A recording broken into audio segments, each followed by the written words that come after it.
MA उत्तरार्ध के विद्यार्थियों, ई व्याख्यान में आपका स्वागत है। सर्वप्रथम आपको नववर्ष की हार्दिक शुभकामनाएं। मैं कामना करती हूँ कि नववर्ष और ये सत्र आप सभी के लिए कल्याणकारी हो, मंगलमय हो। विद्यार्थियों, आपको विदित है कि मैं आपको भाषा विज्ञान से संबंधित ई व्याख्यानों के माध्यम से आपको भाषा विज्ञान का अध्यापन कार्य करा रही हूँ। आज हम भाषा विज्ञान के अंतर्गत लिपि का अध्ययन करेंगे। विद्यार्थियों, लिपि क्या है आप इससे जानते होंगे। जैसे भाषा है, भाषा के दो रूप होते हैं, लिखित और मौखिक। मौखिक जो स्वरूप होता है वो अल्पकालिक होता है, उसका जीवन क्षणस्थायी होता है, क्योंकि जो मुंह से उच्चारित होती है ध्वनियाँ और वो उसी क्षण समाप्त हो जाती हैं। लेकिन जो लिपि के द्वारा उन ध्वन्यात्मक चिन्हों के द्वारा लिख दिया जाता है वो स्थायी होती है। तो विद्यार्थियों, जो वाचिक या ध्वन्यात्मक भाषा होती है वो हमारी क्षण स्थायी होती है, चिरकालिक नहीं होती है। और उसी को स्थायित्व देने की भावना से लिपि का आविर्भाव हुआ है। लिपि ने भाषा को देश और काल के बंधन से मुक्त कर दिया और भाषा की जो क्षण स्थायित्व है या अल्पकालिक उसका जो जीवन है उसको चिरस्थायित्व में परिणित कर दिया। तो लिपि ध्वन्यात्मक चिन्ह होते हैं। जिस प्रकार भाषा की उत्पत्ति के संबंध में निश्चित रूप से कुछ कहना कठिन है, उसी प्रकार लिपि की उत्पत्ति के संबंध में भी कहना कठिन है। भाषा के उत्पत्ति विषयक सिद्धांतों की चर्चा में भी हमने देखा कि भाषा की उत्पत्ति को लेकर के विद्वानों ने अनेक अनुमान किए। अब जो बात लाखों वर्ष पहले हुई, हजारों वर्ष पहले हुई, उसमें केवल अनुमान ही कार्य कर सकता है या कल्पना शक्ति कार्य कर सकता है। तार्किक ढंग से कुछ नहीं कहा जा सकता। वही बात लिपि के संबंध में है। यूँ भाषा की उत्पत्ति की तुलना में लिपि की उत्पत्ति बहुत बाद में हुई है। भाषा आज के लाखों वर्ष पहले उत्पन्न हुई होगी, किंतु लिपि का इतिहास 5-6 हजार वर्षों से पहले का नहीं है। बात यह है कि भाषा का संबंध तो जीवन से है। मनुष्य का जीवन जब से हुआ, कब आदिम मनुष्य आया तभी से भाषा का प्रारंभ हो गया है, भले ही वो उसको विकसित होने में अनेक वर्ष लग गए। लेकिन लिपि का संबंध है सभ्यता के विकास से है। बिना लिपि के भी मनुष्य का काम चल सकता था और आदिम मनुष्य का चला ही सही। आज भी संसार में बहुसंख्यक मनुष्य ऐसे हैं जो लिखने पढ़ने का जिनके कोई वास्ता नहीं, लेकिन फिर भी भाषा का प्रयोग करते हैं। तो विद्यार्थियों, बात यह है कि मनुष्य के हृदय में जितने भी भाव या विचार उठते हैं उन सभी की अभिव्यक्ति संभव नहीं है। कहीं दर्द होता है तो हम ये कह नहीं सकते कि दर्द कैसा है, बड़े स्थूल रूप में कह देते हैं और सुनकर श्रोता की धारणा उसके बारे में स्पष्ट ही नहीं होती है। ऐसे एक मिठाई से दूसरी मिठाई के स्वाद का अंतर बनाना भी कठिन होता है। हूबहू वैसी अभिव्यक्ति नहीं दी जा सकती। इस प्रकार उच्चारित भाषा के द्वारा भावों की पूर्ण अभिव्यक्ति नहीं हो सकती। उसी प्रकार लिपि के द्वारा भी उच्चारित भाषा की पूर्ण अभिव्यक्ति नहीं हो सकती। यदि उच्चारित भाषा की सीमाएं हैं तो लिखित भाषा की भी कम सीमाएं नहीं हैं। लिखित भाषा है उच्चारित भाषा का ही सांकेतिक रूप है। लिखित भाषा लिपि के द्वारा ही लिखी जा सकती है।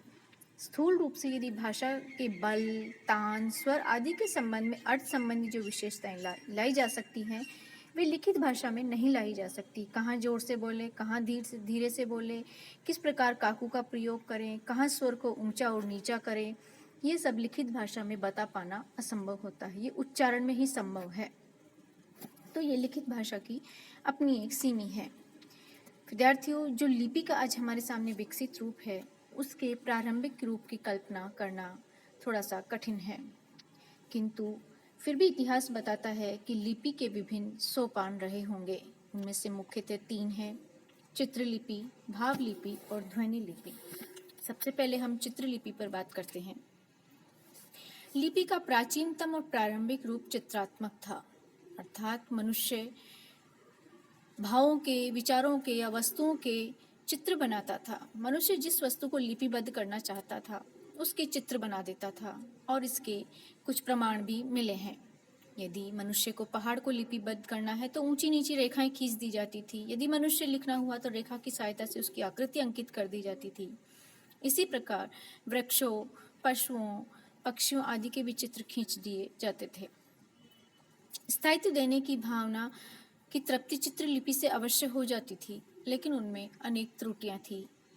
त्रुटियां ये थी विद्यार्थियों की चित्रों की सहायता से वस्तुओं को अंकित करने में सांकेतिक अनंतता की सबसे बड़ी त्रुटि थी। कितनी वस्तुओं के संकेत बनाए जाएं, जितनी वस्तुएं अंकित करनी हो या जितनी की अभिव्यक्ति करनी चाहे लिख करके, उतने ही चित्र बनाने पड़ेंगे। घोड़े के चित्र से हाथी का बोध नहीं हो सकता और पर्वत से नदी का नहीं हो सकता। इस भांति इसकी अनंतता थी, वो इसकी सबसे बड़ी सीमा थी। दूसरी इसकी कमी यह थी कि प्रत्येक वस्तु के लिए पृथक संकेत बनाने पड़ते थे। संकेतों की अनंतता के साथ संकेतों का पार्थक्य भी अनिवार्य रूप से मिला हुआ था। चित्रलिपि का सबसे बड़ा ये दोष यह भी था कि उसमें बहुत स्थान घिरता था, बहुत स्थान लेती थी। यह मनुष्य है, लिखने की अपेक्षा मनुष्य का चित्र बनाना चाहे कितना भी छोटा बनाओ, लेकिन वो उस लिखे हुए शब्द से अधिक स्थान लेगा। चित्रलिपि श्रम साध्य थी। किसी भी वस्तु का चित्र बनाना बहुत जल्दी संभव नहीं हो सकता, और एक दो चित्र बनाने की बात हो तो किसी प्रकार काम भी चल सकता है। लेकिन जहाँ सब कुछ चित्रों की सहायता से ही अभिव्यक्त करना हो, तो वहाँ समय के अपव्यय की सहज ही कल्पना कर सकते हैं, हम सहज ही अनुमान लगा सकते हैं। आज देखिए हम शब्दों या भाषा की दृष्टि से कितने समृद्ध हैं, लेकिन इतने ही हमें चित्र बनाने पड़ जाए तो हमें क्या झुंझलाहट नहीं होगी या हमारे श्रम और ऊर्जा का अपव्यय नहीं होगा। विद्यार्थियों, एक कमी इसमें यह थी कि श्रम साध्यता का प्रभाव लेखन की गति पर अवश्य ही पड़ता था। चित्र बनाने में अधिक समय लगता तो अनुपातन लिखने की गति में भी मंदता ही रहेगी। आज जितनी तेजी से हम ध्वन्यात्मक लिपि में लिख सकते हैं, उतनी तेजी से, उतनी शीघ्रता से चित्रलिपि में नहीं लिख सकते। चित्रलिपि की सबसे बड़ी त्रुटि यह भी थी कि स्थूल वस्तुओं का ही उल्लेख कर सकते हैं, सूक्ष्म और अमूर्त वस्तुओं का इसमें उल्लेख असंभव था। पर्वत, नदी, पशु आदि का चित्र बना देना तो संभव है, लेकिन प्रेम, दया, करुणा आदि मानवीय भावों का चित्र बनाना असंभव है। तो ये बात है कि इसमें दोष तो अनेक थे, लेकिन गुण भी था। ये थी कि सर्वबोध्यता इसमें थी। आज भी ध्वन्यात्मक लिपियों में कोई भी शब्द लिखने पर उसे वही समझ सकता है जो उस भाषा और लिपि से परिचित हो। उदाहरणार्थ, देवनागरी ने हाथी लिखा है तो इसका अर्थ वही समझ सकता है जो देवनागरी लिपि और हिंदी भाषा से परिचित हो। यह संकेत रूसी, फ्रांसीसी, अंग्रेजी भाषा जानने वालों के लिए वो हाथी शब्द अर्थहीन है। किंतु यदि हाथी का चित्र बनाकर कोई भी हाथी का अर्थ समझ सकता है, चाहे वो दुनिया में किसी भाषाभाषी का हो, किसी प्रांत का रहने वाला हो, चाहे वह फ्रांसीसी हो, रूसी हो, अंग्रेजी, उसकी भाषा कोई भी हो। कहने की ये बात है कि दोषों की तुलना में यह गुण नितांत नगण्य था। स्वभावतः मनुष्य की बुद्धि किसी भी लिपि के अनुसंधान की ओर अग्रसर हुई होगी और उसमें कुछ न कुछ त्रुटियां रही ही। तो जो दूसरा इसमें सोपान आता है लिपि के इतिहास में, वो आता है भावलिपि। चित्रलिपि से भावलिपि की ओर मनुष्य ने यात्रा की। चित्र बनाना सरल नहीं था, आपको बताया जा चुका है। श्रम साध्य था और स्थान भी घेरता था, और सभी की उच्च कोटि की कलात्मकता भी नहीं होती कि सभी चित्र सुंदर और सुडौल बनाए जाएं। चित्रों के सुंदर न होने से चित्र बनाने वाले की सामग्री का भी उसमें योगदान होता था। कलात्मक हाथों से बनाया हुआ पर्वत का चित्र कलाहीन हाथों से बने पर्वत के चित्र की अपेक्षा निश्चय भिन्न होता होगा। इस भेद के कारण ऐसी स्थिति भी आई होगी जिससे चित्र की स्पष्टता दूर हो गई होगी, चित्र अधूरा भी रह गया होगा। अर्थ या भाव की अभिव्यक्ति की दृष्टि से वह चित्र भले ही अधूरा लगे, किंतु उसमें लाघव भी आया होगा। उदाहरणार्थ, ऊंची नीची रेखाओं की सहायता से पर्वत का चित्र बनाने की अपेक्षा आड़ी और सीधी रेखा खींचकर पर्वत का भाव उत्पन्न करना निश्चय अधिक सरल रहा होगा। तो मनुष्य का चित्र बनाते समय केश, ललाट, आंख, कान, नाक, मुंह, गर्दन, पेट, पीठ आदि की रेखाएं खींचना पर्याप्त जटिल रहा होगा, और उसका लघु या लाघव रूप एक एक अंग का पूर्ण अंकन न करके एक वृत्त, मुख और उसके नीचे एक रेखा, उसकी दोनों लटकी हुई दो रेखाएं, फिर नीचे की ओर एक रेखा खींच करके दो रेखाओं की तरफ साफ कर देना, अर्थात मनुष्य की आकृति का प्रतिबिंब करने के लिए ये पर्याप्त रहा होगा, जैसा कि आजकल हम व्यंग चित्रों आदि में देखते हैं। कम से कम रेखाओं में अधिक से अधिक भाव व्यक्त कर देना ही लाघव की इच्छा का परिणाम रहा होगा, और ये भावलिपि में ऐसा था। कहने का तात्पर्य यह है कि प्रारंभ में पूर्ण चित्र, बाद में उसके आंशिक अंकन से वस्तुबोध की दृष्टि से निश्चय ही ये बहुत अंतर आया होगा, और ये अंतर स्वाभाविक न होकर के रूढ़ भी बन गया होगा।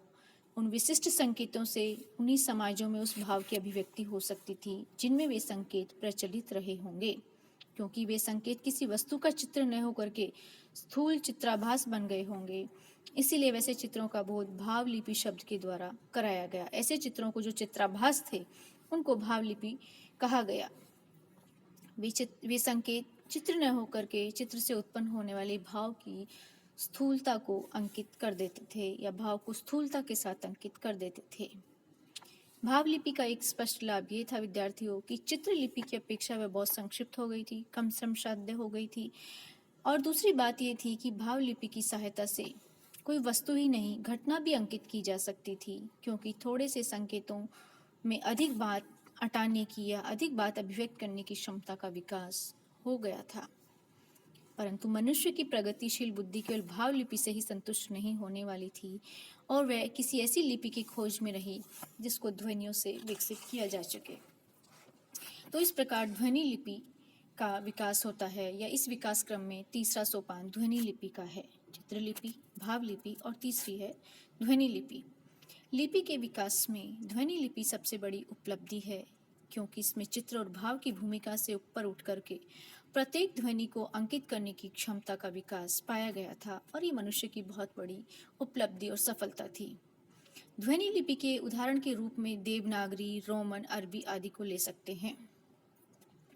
कुछ लोगों ने देवनागरी को अक्षर मूलक अर्थात सिलेबिक और रोमन को वर्ण मूलक अल्फाबेटिक लिपि माना है, और अक्षरात्मक जो लिपि है की अपेक्षा वर्ण मूलक लिपि को उत्कृष्ट बताया गया है।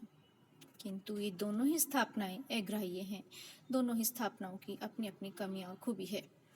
देवनागरी लिपि भी वर्ण मूलक लिपि है, उसे अक्षरात्मक कहना संगत नहीं है। सिलेबिक शब्द अंग्रेजी के स्लेबल से बना है। एक स्लेबल में जितनी ध्वनियों की गणना होती है जिनका एक के साथ उच्चारण किया जाता है। इस दृष्टि से अब तक, तब तक, चंदन, तांडव का स्लेबिक रूप अब तक, तब तक, चंदन, तांडव कहने की आवश्यकता नहीं है कि अब तक में अब और तक के दो ही स्लेबल हैं, किंतु वर्ण 4 हैं। इसलिए अंग्रेजी के अनुकरण के आधार पर देवनागरी लिपि को सिलेबिक मान लेना भ्रांत है, ऐसा इस भाषा वैज्ञानिक देवेंद्रनाथ शर्मा का विचार है। सिलेबिक लिपि कहने की अपेक्षा अल्फाबेटिक लिपि कहना लिपि को उत्कृष्ट कहना भी गलत है। ये बात केवल यांत्रिकता को ध्यान में रखकर ही कही गई है, क्योंकि लिपि का संबंध केवल यंत्र से ही नहीं है। संसार की लिपियों में कौन सबसे प्राचीन है और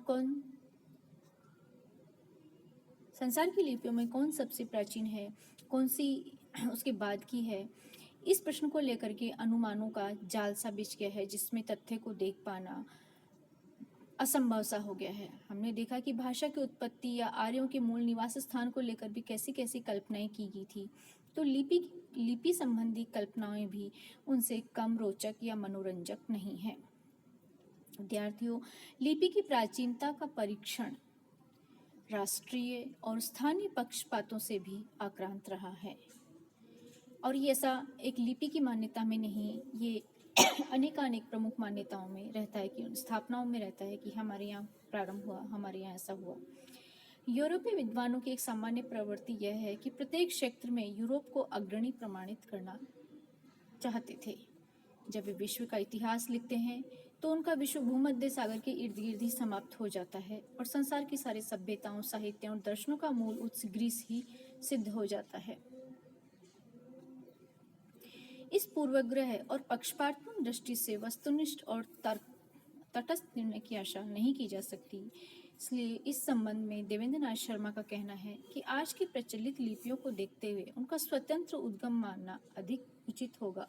एक लिपि दूसरी से निकली है, ऐसा कहना ठीक नहीं है। यदि सभ्यता का विकास स्वतंत्र रूप से हो सकता है, तो फिर लिपियों का विकास क्यों नहीं हो सकता? आज संसार में प्रचलित लिपियों को देखते हुए उनके 4 स्वतंत्र उद्गम मानना अधिक अच्छा होगा। 4 लिपियों में भारतीय, यूरोपीय, सामी और चीनी, इन चारों में इतना स्पष्ट पार्थक्य है कि इन्हें एक स्रोत से संबंधित मानना उचित नहीं है, असंगत है। संभव है किसी एक लिपि के एक दो संकेत किसी दूसरी लिपि में आ भी गए हों, परंतु इतने से ही उनमें जन्य जनक भाव की कल्पना नहीं की जा सकती। यह नहीं कहा जा सकता कि एक दो संकेत आ गए एक लिपि से दूसरी लिपि में, तो हम ये नहीं कह सकते कि इसका उद्गम स्रोत यह लिपि है। ब्राह्मी लिपि से भारत की सभी लिपियां निकली है, यह इतिहास सिद्ध है।